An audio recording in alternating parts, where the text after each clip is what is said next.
কোনো রাজনৈতিক দলের নেতা সদস্য কাউকে আমি আঘাত করতে চাইছি না। আমি আমার চিন্তাটা শুধু ওনাদের সামনে তুলে ধরতে চাইছি যে আসুন আমরা দেশের মানুষের শিক্ষা, দেশের মানুষের স্বাস্থ্য, দেশের নারীদের অধিকার, এম্পাওয়ারমেন্ট, কর্মসংস্থান, পরিবেশ সব কিছু মিলিয়ে এই যে বিষয়গুলো যেটি একটি সাধারণ মানুষের জন্য প্রযোজ্য, আমরা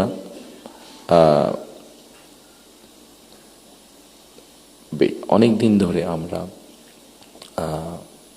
শব্দটা কি আমাদের রিফর্ম, শব্দটা মনে করতে পারি, সংস্কার, রিফর্ম, যেই বিষয়গুলি নিয়ে আমরা আলোচনা করেছি, আপনারা যদি একটু খেয়াল করে দেখেন এই রিফর্মেতে আমার কাছে মনে হয়েছে যে 3টি পার্ট আছে। একটি হচ্ছে সাংবিধানিক পার্ট, একটি হচ্ছে আইনগত পার্ট, এবং আরেকটি হচ্ছে মানুষের প্রতিদিনের জীবনযাত্রা, নিরাপত্তা, তাদের সিকিউরিটি সব কিছু নিয়ে একটি পার্ট আছে।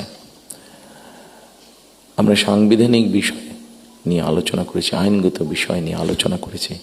আমার মনে হয় মানুষের প্রতিদিনকার প্রত্যেকটি মানুষ, সকল সমাজের প্রত্যেকটি শ্রেণী পেশার মানুষ, তাদের প্রতিদিনকার যে চাওয়া পাওয়াগুলা, প্রয়োজনগুলো, সেটা নিয়ে বোধহয় আমরা আলাপ আলোচনা একটু কম করেছি।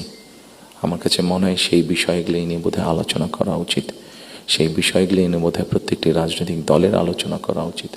আমরা শুধু রাজনৈতিক বিষয় নিয়ে সেমিনার করছি, সিম্পোজিয়াম করছি, আলোচনা করছি, তর্ক বিতর্ক করছি, অবশ্যই ওগুলো প্রয়োজন আছে, কিন্তু অ্যাট দ্য সেম টাইম আমরা যদি মানুষের প্রতিদিনকার তার চিকিৎসা ব্যবস্থা কী হবে, তার কর্মসংস্থান কী হবে, তার পরিবারের সন্তানদের শিক্ষা ব্যবস্থা কী হবে, তার রাস্তায় বের হলে নিরাপদে সে ফিরে আসতে পারবে কি না, এইরকম বিষয় যেগুলো আছে, এই বিষয়গুলো নিয়েও বোধহয় আমাদের আলোচনা আরও একটু বেশি হওয়া উচিত। এই বিষয়গুলো নিয়ে বোধহয় আমাদের প্ল্যান প্রোগ্রাম আরও একটু বেশি হওয়া উচিত। এই পলিসিগুলো নিয়ে বোধহয় আমাদের চিন্তা ভাবনা আরও একটু বেশি হওয়া উচিত। সম্মানিত উপস্থিতিবৃন্দ, সামনে নির্বাচন। আমি একটি রাজনৈতিক দলের সদস্য।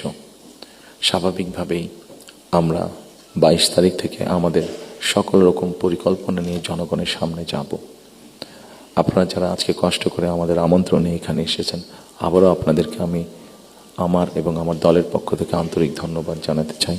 একই সাথে আমরা ইনশাল্লাহ দেশের মানুষের সমর্থন নিয়ে সরকার গঠনে সক্ষম হলে যাতে আপনাদের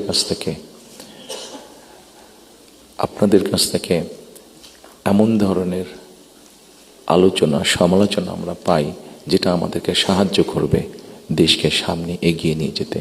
শুধু সমালোচনা